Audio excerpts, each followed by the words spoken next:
Hello friends, அனைவருக்கும் வணக்கம். சமையல் பல வண்ணம் சேனலுக்கு உங்களை அன்புடன் வரவேற்கிறேன். இன்றைக்கி வந்து பார்த்திங்கன்னா வியாழக்கிழமை. இன்றைக்கி மார்னிங் வந்து பார்த்திங்கன்னா சாதம் தான் இன்றைக்கி பிரேக்ஃபாஸ்ட்டு. அதனால் சாப்பாடு வச்சாச்சு. ஏன்னா கீரை வந்து இன்றைக்கி செய்ய போகிறோம். இது வந்து சிவப்பு தண்டு கீரை. இதை வந்து பொரியல் பண்ணிக்க போகிறோம். இது வந்து பாசிப்பயிறு இன்றைக்கி கடைய போகிறோம். இது பார்த்திங்கன்னா பாசிப்பயிறு வந்து விசில் விட்டு எடுத்து வச்சுருக்கிறேன். 1 டம்ளர் பாசிப்பருப்பு, 1 டம்ளர் பாசிப்பயிறு, 2 தக்காளி, 1 ஸ்பூன் சீரகம், ஒரு 5-6 பூண்டு போட்டு நல்லா வேக வச்சு எடுத்து வச்சுருக்கிறேன்.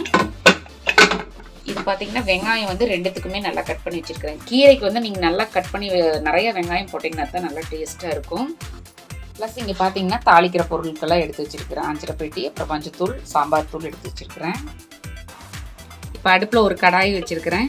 இப்போ வந்து கடலெண்ணெய் வந்து விட்டுக்கிறேன். நாங்கள் வந்து செக்கு கடலெண்ணெய் தான் யூஸ் பண்ணுவோம். அதை தான் இப்போ விட்டுக்கிறேன். ஃபஸ்ட்டு கீரை தாளிச்சிக்கலாம்.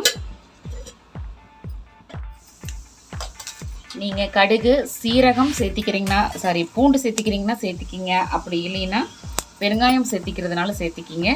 நான் இன்றைக்கி பெருங்காயம் சேர்த்தாமல் பூண்டு தான் சேர்த்த போகிறேன். அந்த மாதிரி கீரைக்கு போட்டு நீங்கள் செஞ்சிங்கன்னா நல்லா டேஸ்ட்டாக இருக்கும். கடுகு பொரியட்டும். கடுகு நல்லா பொரிஞ்சிருச்சு. இப்போ ஒரு 3 பூண்டு வந்து நல்லா தட்டி வச்சுருக்கிறேன். அதை சேர்த்திக்கிட்டேன். 2 வரமிளகா அதையும் கட் பண்ணி போட்டுக்கிட்டேன். ஒரு பாதி வெங்காயம் இதில் சேர்த்திக்கிறேங்க. கீரைக்கு நல்லா வெங்காயம் சேர்த்திட்டிங்கன்னா டேஸ்ட்டாக இருக்கும் சாப்பிடும்போது. தேங்காய், கடலெண்ணெய், நல்லெண்ணெய் இதில் 3லேயும் செஞ்சிங்கனாலே நல்லாயிருக்கும். ஆயிலை காட்டிலும் மற்றதெல்லாமே நல்லாயிருக்கும். இது நல்லா வதங்கணும். நான் இப்போ பார்த்தீங்கன்னா ஒரு 1/4 டீஸ்பூன் தான் உப்பு சேர்க்குறேன். கீரைக்கு வந்து உப்பு கொள்ளாது. அதனால் பார்த்துட்டு நல்லா வதங்கி கம்மியானதுக்கப்புறம் தான் நம்ம உப்பு சேர்த்தணும். நமக்கு பழக்கன்றதுனால நான் சேர்த்துக்கிட்டேன். வெங்காயம் நல்லா வதங்கிடுச்சு. நான் நல்லா 3 தடவை 4 தடவை நல்லா வாஷ் பண்ணி கீரையை கட் பண்ணி எடுத்து வச்சுருக்கிறேன். வாஷ் பண்ணிவிட்டு கட் பண்ணி எடுத்து வச்சுக்கிறேன். இப்போ இதை சேர்த்திக்கலாம். இது வந்து 2 கத்த கீரைங்க. போட்டுட்டு நம்ம லைட்டாக பரட்டி விட்டுக்கலாம். ஏன்னா கீரை பார்க்கும்போது தான் ஃபஸ்ட்டு நிறைய இருக்கிற மாதிரி இருக்கும். அப்புறம் பார்த்தா எல்லாமே சுண்டி போய் கொஞ்சம் தான் இருக்கும். இப்போ அடுப்பை சிம்மில் வச்சுட்டு தான் நான் கீரையை போட்டிருக்கிறேன்.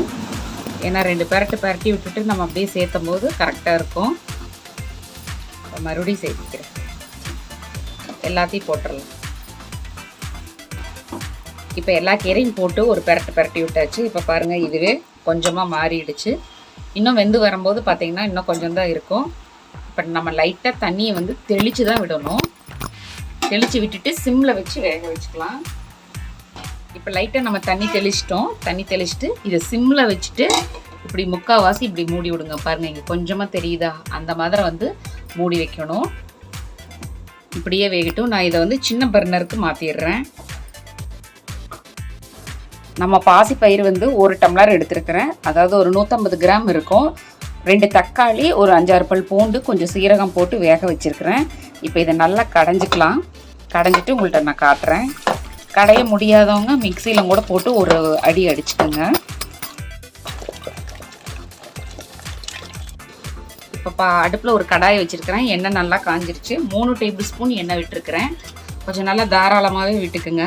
கடுகு, உளுந்தம்பருப்பு, கடுகு பொரியட்டும். கொஞ்சமாக கடலைப்பருப்பு, கொஞ்சமாக சீரகம், அடுத்தது நம்ம எடுத்து வச்சுக்கிற வெங்காயம். இப்போ வெங்காயம் போட்டாச்சு. கருவேப்பிலை போட்டுக்கலாம்.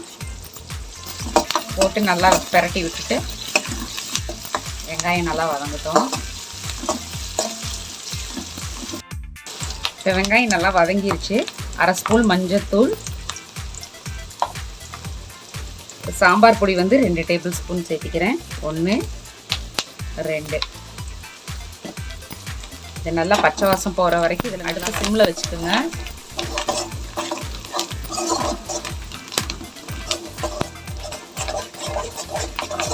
அதுக்கப்புறம் இந்த குழம்புக்கு தேவையானங்கிற உப்பு போட்டுக்கலாம். நான் கல் உப்பு தான் சேர்க்குறேன். இதுவும் 2 டீஸ்பூன் சேர்த்திக்கிறேன். இதை நல்லா வதக்கி விட்டுட்டு நம்ம பாசிப்பருப்பு கடைஞ்சி வச்சுருக்கிறத சேர்த்திக்கலாம். நான் பாசிப்பருப்பு கடைஞ்சி கொஞ்சம் வந்து தண்ணி ஊற்றி இருக்கிறேன். இப்போ இதில் சேர்த்திக்கலாம். இப்போ இதெல்லாம் நல்லா சேர்ந்து ஒரு 2-3 கொதி வந்துருச்சுன்னா நம்மளுடைய பாசிப்பருப்பு கடையல் வந்து ரெடி ஆகிடும்.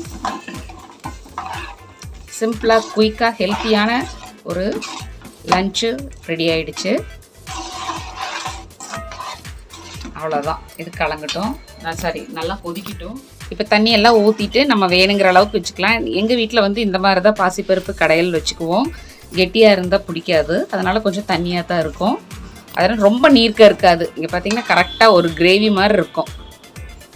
இப்போ இதை நல்லா சேர்ந்து நல்லா தலன்னு கொதிச்சிருச்சுன்னா ஆஃப் பண்ணிடலாம். இப்போ கொதிக்க போகுது. இப்போ ஃபைனலாக கொஞ்சம் கொத்தமல்லி போட்டுக்கலாம். அவ்வளோதான். நம்மளுடைய பாசிப்பருப்பு கடையலும் ரெடி ஆயிடுச்சு.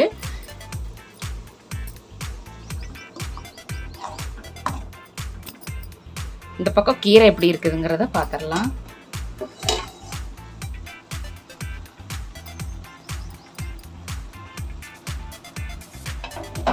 கீரை பாருங்க, நம்ம மூடி வச்சு சிம்மில் தான் வச்சுருந்தோம். அதுவே வந்து தண்ணியெல்லாம் விட்டு கொஞ்சம் இதாக வெந்துட்டு இருக்குது. இன்னும் ஒரு 5 நிமிஷம் வச்சோம்னா இன்னும் நல்லா வெந்துக்கும்.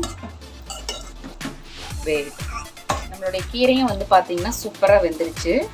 இன்னும் ஒரு நிமிஷம் இருக்கட்டும் அடுப்பில். அதுக்கப்புறம் நம்ம தேங்காய் பூ துருவல் போட்டுட்டோம்னா வேலை முடிஞ்சுது. அதுக்கப்புறம் கொஞ்சம் உப்பு போடணும் ஃபஸ்ட்டு. அதுக்கு முன்னாடி உப்பு போட்டுடலாம். ஏன்னா நம்ம கொஞ்சம் வதங்கும் போது தான் உப்பு போட்டிருந்தோம். இப்போ அதே 1/4 டீஸ்பூன் அளவுக்கு உப்பு போட்டுக்கிட்டோம்னா சரியாக இருக்கும். அவ்வளோதான்.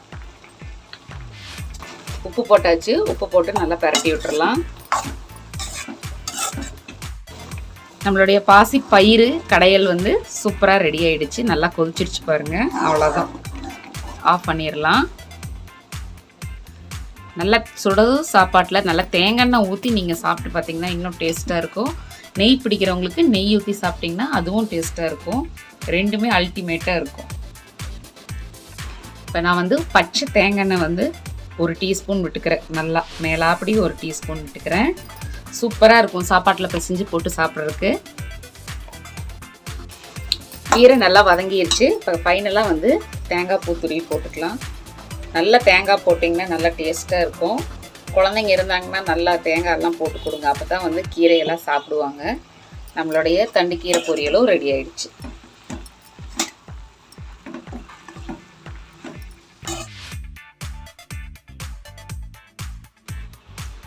இன்றைக்கி ரெசிபி பார்த்துருப்பீங்க. பாசிப்பயிறு கடையல், தண்டுக்கீரை பொரியல் பண்ணியிருக்கிறேன். கூடவே ரசம் எல்லாமே இருக்குது. இந்த வீடியோ பிடிச்சதுன்னா ஒரு லைக் கொடுங்க. உங்கள் ஃப்ரெண்ட்ஸ் ரிலேட்டிவ்ஸ் யாராவதுக்கு ஷேர் பண்ணி விடுங்க. மறக்காமல் சமையல் பல வண்ணம் சேனலை சப்ஸ்கிரைப் பண்ணி வச்சுக்கோங்க. அப்போ தான் நான் போடுற வீடியோஸ் உங்களுக்கு ரெகுலராக வந்துக்கிட்டே இருக்கும். தேங்க்ஸ் ஃபார் வாட்சிங்.